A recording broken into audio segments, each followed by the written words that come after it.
Hi, welcome to another installment of the mini series on systems biology. In this one, I want to talk a little bit more about chemical kinetics. So last time, you may remember we briefly talked about mass action kinetics, and the rule for mass action kinetics is that the rate of the reaction, where the rate is given by V, is proportional to the product of the concentrations of the reactants raised to the stoichiometries. Okay, so to give you an example, the simplest example is you have A goes to B. The reaction rate here is then some rate constant times. So it said the product of the concentration of the reactants. Here's the reactant. There's only one. So it's A raised to its stoichiometry. And that stoichiometry is an invisible one there, so it's raised to one, so we can just leave it like that. So basically it's saying that the reaction rate is proportional to the concentration of A. If I had a different one, so 2A goes to B, then the reaction rate is again another rate constant times. There's only one reactant A, but there's a stoichiometry of 2, so you raise it to 2. Here's a wildly impossible reaction. All right, let's see, we have something like that. The reaction rate is V. Then V is rate constant times, there's two reactants now, A and B, so A times B. The first is raised to the power of 2, the second is raised to the power of 3, and there we have the rate law for those. Okay. What I want to look at now is what happens when we have reversible reactions. So there's a reversible reaction, and most reactions in biochemistry are reversible to some extent. So in this case, what's the reaction rate? Well, the reaction rate, there's obviously a forward rate and a back rate. So we need to get the difference in order to get the net rate. So there'll be one rate constant for the forward rate, and there'll be another rate constant, which is now negative because the reaction is going backwards, is K2 times B. So that's basically a reversible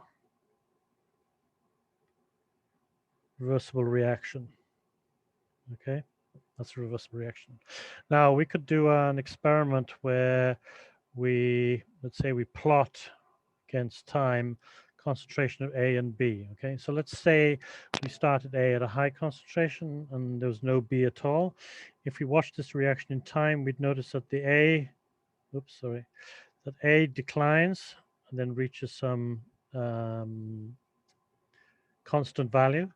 And then if we looked at B, we'd see it going up initially, then it slows down to some constant value. Right? This would be typical of a reaction like this.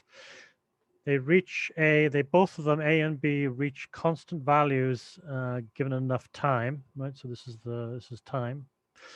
And this one is B, and this one is A. The ratio at equilibrium. So I'll put a little subscript here to show that the concentrations at equilibrium, i.e. when they've reached their constant values, is actually it's a particular characteristic for a given reaction, okay?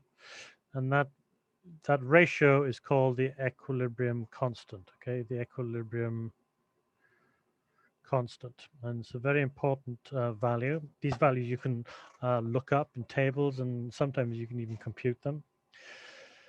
But they're characteristic. Each reaction has a different equilibrium constant. Okay, so different reactions will have different ratios of B to A given enough time. Now, the other thing, I want to talk about then is, so we've got the equilibrium constant. What's so characteristic about the system at equilibrium? Well, at equilibrium, first of all, we know that concentration of A and B are constant. That means that for every molecule of A that gets converted to B, a molecule of B gets converted back to A. So that means the net rate must be 0. So at equilibrium, oops, that's bad. At equilibrium, K1A minus K2B must equal 0, okay? So at equilibrium, that must be true, right? So the net rate is 0. I can rearrange that. So I get K1A equals K2B. Divide both sides by A. Divide both sides by K2. And I end up with B over A.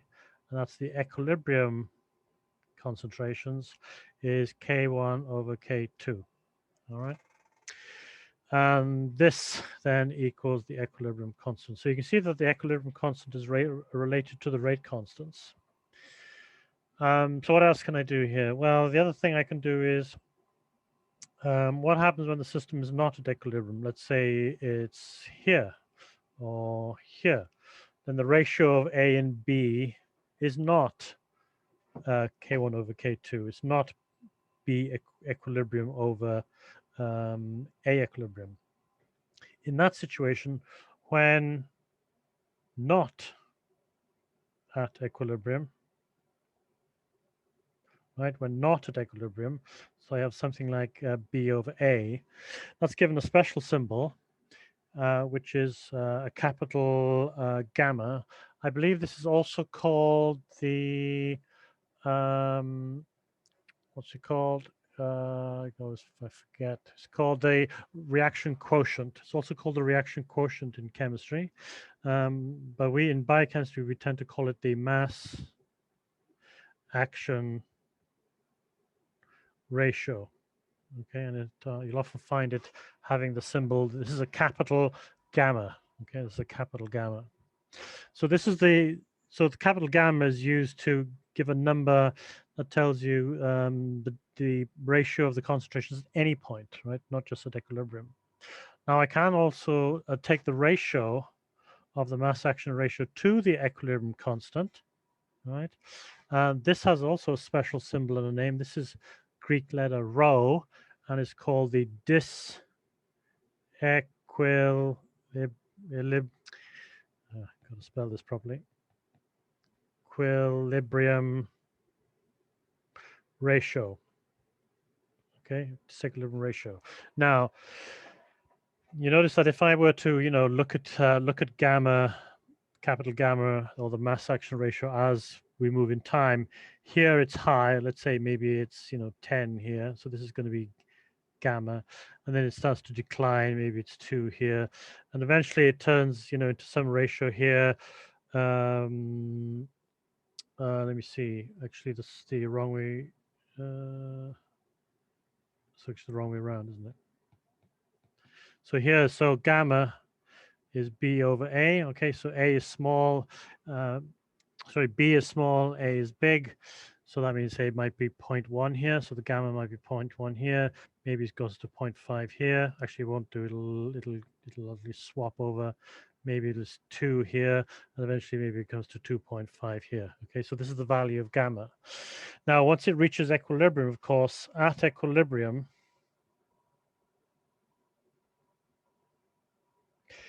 gamma must equal kx, okay, because they're the same ratio, right? So if I write it this way, maybe B over A equals Bx over Ax, okay? At equilibrium, these two numbers must be the same, right? Okay. So at equilibrium, that means the rho must equal 1 because they're both the same value. Okay. So rho actually is a convenient measure of, well, disequilibrium, how far you are out of equilibrium. Right? So rho of 1 means you're at equilibrium. A rho less than 1 means you're out of equilibrium, and it goes all the way down to, so it goes, goes all the way down to 0. Okay, so it goes from 0. So maybe we should do it like this. It can go from 0 to 1, and it can also go, pretty high, actually. Well, in theory, it can go to infinity, but we don't often talk about that. We normally focus on the lower end. If it's less than 1, it basically means it means we're not at equilibrium, and the equilibrium is on the side of the reactant. So let's consider an example.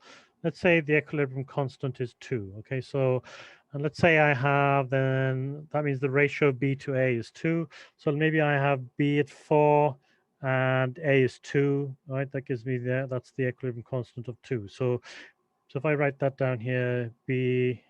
So at equilibrium, B is 4, A is 2. Right.